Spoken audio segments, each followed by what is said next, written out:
In the top stories, research shows UWI Cave Hill contributes nearly $200 million to the economy annually. An economist says too many government files go missing, and Barbados finally win in basketball. Welcome to Nation News for Friday, July 4th, 2014. I'm Natasha Beckles. No matter where you are in the world, at home or abroad, Nation News keeps you connected with what's happening in Barbados through our website, video newscast, and online e-papers.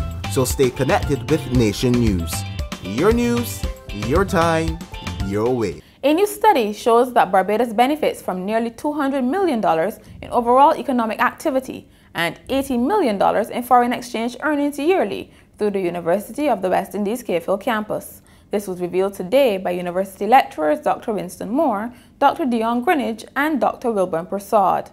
Dr. Moore said the campus's contribution to the alien economy was over 2% of the gross domestic product, mainly as a result of tuition fees from foreign students and income from projects. He also noted that foreign exchange earnings from the campus were about $87 million last year, a little lower than in 2012, but still more than the $16 million from sugar and the $86 million from rum.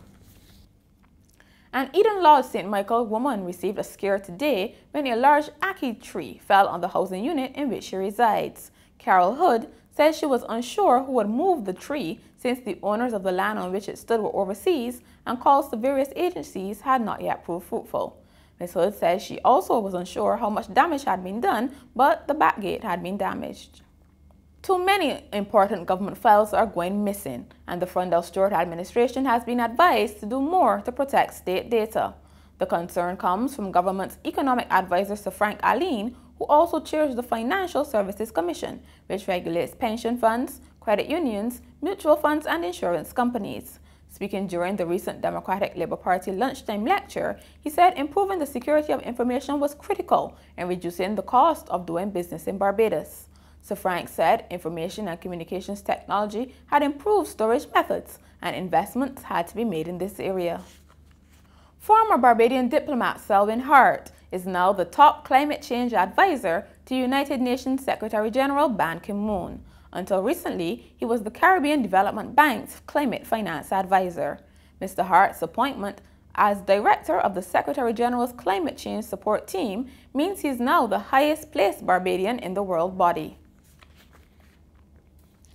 Teams from the island's 6 polyclinics were out in the field today educating residents about the chikungunya virus. The nation team caught up with officials from the Winston Cott Polyclinic in Lickridge Village, St. Michael. Principal Environmental Health Officer Basil Pilgrim said the aim was to educate Barbadians about how to prevent the illness.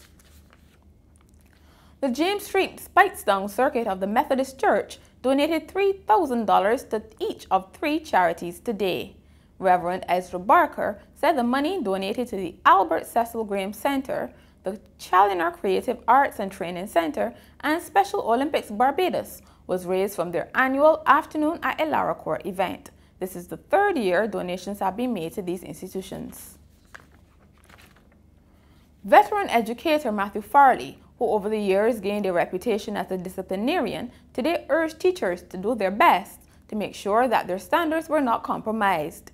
He made the comments during a 3-hour retirement function at the Savannah Beach Hotel, during which former and current teachers hailed his contribution to education in Barbados.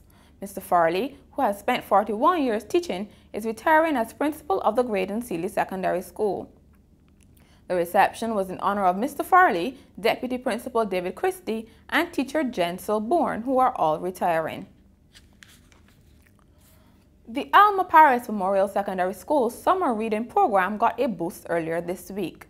The Sandy Lane Charitable Trust sponsored the books for this year's staging of the annual program, which encourages students to read during the long summer break. After children read the books they've chosen, they will return them to the school's library for the benefit of others. In sport, Keith Burkitt finished with a game-high 28 points, Akeem Marsh scored 13, and Jeremy Gill pulled down 13 rebounds as Barbados finally notched a win in Caribbean basketball. The men's team got their first victory, 80-69, over Guyana at the Caribbean Basketball Confederation Championships yesterday evening. But it was not as easy as the score shows. Barbados were leading by as many as 32 points before staving off a menacing second-half rally by the Guyanese. Royal Marshall led Guyana with 21 points and Ryan Stepney added 14. Barbados are slated to play the fourth-place side from Group A in consolation play. Sharpshooter Mario Hart heads a list of 11 Defence Force players invited to senior national football trials in preparation for the Caribbean Football Union's Caribbean Cup. Fellow BDF striker Shaquille Stewart has also been invited for the first time, as well as the Notre Dame duo of Hayden Holligan and striker Zico Edmi. Overall, 33 players have been called to trials, and you can see the full list on nationnews.com. Barbados will compete in the Group 3 qualifying round in Martinique from September 3rd to 8th. Staying with football, the Defence Force will be going for a double on Sunday at the National Stadium against Weymouth, Wales. It is the final of the KFC Knockout Cup at 7:30 p.m. If you recall, this match was scheduled to be played last Sunday, but was postponed because of heavy rain. The Caribbean Islands Swimming Championships are also on this weekend at the Aquatic Center. And finally, a Kansas couple who had just renewed their wedding vows got a rude shock when a man tried to steal wedding gifts from the reception. The groom saw the man across the street and yelled at him. The thief ran off and the groom gave chase, but it was police investigating a nearby traffic accident who eventually caught him. And that's Nation News for Friday. The Sweet Soca and Party Monarch semifinals come off tonight at Kensington Oval. You can join us at nationnews.com as well as Facebook, Twitter, and Instagram for coverage. Do enjoy your weekend.